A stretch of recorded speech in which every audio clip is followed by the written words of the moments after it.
பேசுறாரு. அது கடைசியா அவர் என்ன சொல்றாருல, இந்த நாடு நாசமாய் போனதுக்கு முக்கியமான காரணம் ஓட்டுக்கு பணம் வாங்குவதுதான். அதான் சொல்றாரு, ஓட்டுக்கு பணம் கொடுப்பவன் பாவி, அந்த பணத்தை வாங்கி கொண்டு ஓட்டு போடுவன் தேச துரோகிங்கிற வார்த்தையை பதிவு பண்ணார். எப்படி நீங்கள் ஜல்லிக்கட்டு பார்க்க போற பொழுது ஒரு 5 ரூபாய் செலவு செய்து ஜல்லிக்கட்டு பார்ப்பீங்க. அந்த காலத்துல ஜல்லிக்கட்டுக்கு டோக்கன் இருந்தது. ஒரு திரைப்படம் பார்க்க போகும்போது ஒரு 5 ரூபா டிக்கெட் வாங்கிட்டு ஒரு திரைப்படம் பாக்குறீங்களோ, எப்படி ஒரு திருவிழாக்கு போகும்போது நீங்க ஒரு 10 ரூபா செலவு பண்ணி அந்த திருவிழாக்கு போறீங்களோ, அப்படி உங்கள் சொந்த பணத்தை போட்டுக்கொண்டு நீங்க போய் பேருந்து ஏறி இல்ல வாகனம் பிடித்து நீங்க ஓட்டு போடணும். இவன் முன்னாடி எல்லாம் ஒரு காலத்துல கிராமத்துல வேன் வச்சு அமர்த்திட்டு போவாங்க ஓட்டு போட, பேருந்து வச்சு கூட்டு போவாங்க. அந்த மாதிரி ஓட்டுக்கு சாப்பாடு கொடுக்கறது, ஓட்டுக்கு லட்டு கொடுக்கறது, ஓட்டுக்கு குண்டா கொடுக்கறது, ஓட்டுக்கு பிரியாணி கொடுக்கறது, ஓட்டுக்கு காசு கொடுக்கறது, இந்த முறை ஒழிக்கப்படணும் என்று 50-60 வருஷம் கூட பேசியிருக்காரு.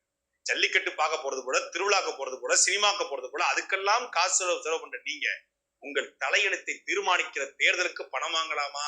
அப்படி பணம் வாங்குவது இந்த நாட்டுக்கு செய்த துரோகமாகாதா? அப்படி என்றைக்கு நீங்கள் பணம் வாங்காம ஓட்டு போடுறீங்களோ அன்றைக்குத்தான் உண்மையான ஜனநாயகம் மலரும் அப்படின்னு பேசினார்.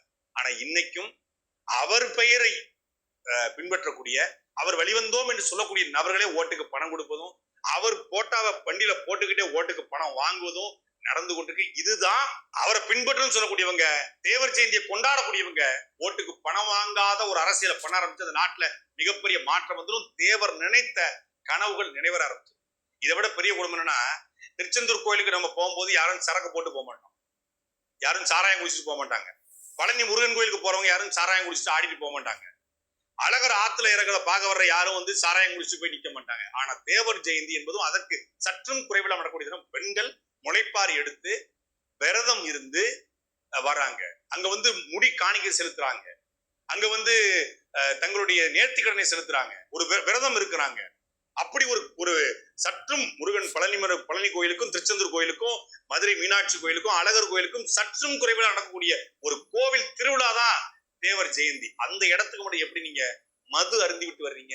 எல்லாரும் கிடையாது, சில இளைஞர்கள், சில பேர் ஆர்வ மிகுதியில, உற்சாக மிகுதியில, இல்ல கொண்டாட்ட மிகுதியில தேவர் ஜெயந்தியில துணியை கட்டிக்கிட்டு, தலையில துணியை கட்டிக்கிட்டு, ரிப்பனை கட்டிக்கிட்டு, கையில கயிறை கட்டிக்கிட்டு கல்லூரியில போய் சேட்டை பண்றது, பேருந்து தலையை நீட்டுறது, பேருந்து ஓன்னு கத்துறது, திறந்த ஜீப்ல திறந்த கார்ல வந்துட்டு ஓன்னு கத்திட்டு போறது, இது என்னது?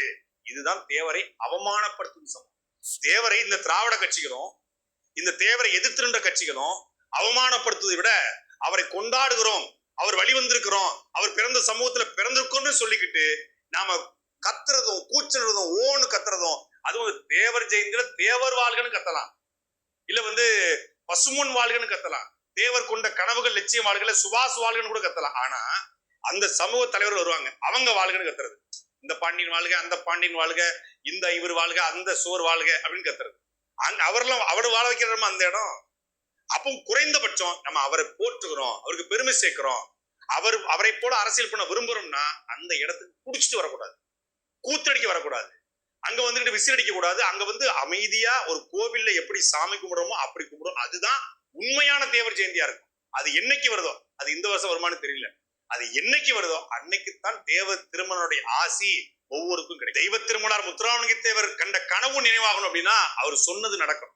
அவர் சொல்றாரு, head can think, shoulder can fight, head and shoulder combine ரூலுங்கிறாரு. புஜபல பராக்கிரம் உள்ளவன், அவர் வார்த்தையில புஜபல பராக்கிரம் உள்ளவன் சண்டை செய்யலாம், அதாவது வீரம் உள்ளவன் சண்டை செய்யலாம், மூளை உள்ளவன் நிர்வாகம் செய்யலாம். இந்த ரெண்டும் இருப்பினால் மட்டுமே அதிகாரம் செய்ய முடியும், ஆட்சி செய்ய முடியுங்கிறாரு. அப்போ வீரம் உள்ளவனும் மூளை உள்ளவனும் அறிவாளியும் ஆற்றலும் நிறைந்தவன் இந்த இடத்துக்கு எப்போ அதிகாரம் செலுத்த வாரணும், எப்போ தலைவனா மாறணும், அப்பதான் தெய்வ திருமகனார் முத்துராமலிங்க தேவர் கண்ட கனவு பலிக்கும்.